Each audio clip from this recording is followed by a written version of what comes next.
Hi friends. So, ప్రాబ్లమ్స్‌ని ఎలా face చేయాలి? అంటే మనకు ఒక పెద్ద సమస్య వచ్చింది. సో, మనం డబ్బులు ఇవ్వాల్సినోళ్ళు గాని, మనం ఒకళ్ళ దగ్గర డబ్బులు తీసుకున్నాం, టయానికి ఇవ్వలేకపోతున్నాం.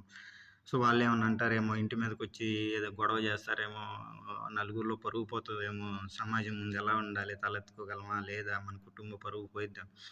సో, ఇలాంటివి మీరెప్పుడు మైండ్‌లో పెట్టుకోమాకండి.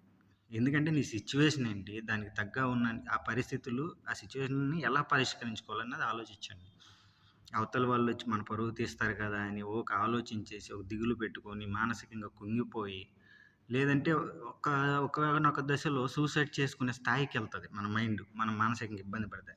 సో, అలాంటిది ఎక్కువ తీసుకోమాకండి. దానికి ఆ సమస్య పరిష్కారం ప్రత్యామ్నాయ మార్గం లేదంటే ఓపెన్‌గా నేను బాబు ఇప్పుడు ఇది చేయలేను అని ఓపెన్‌గా చెప్పేసేయండి.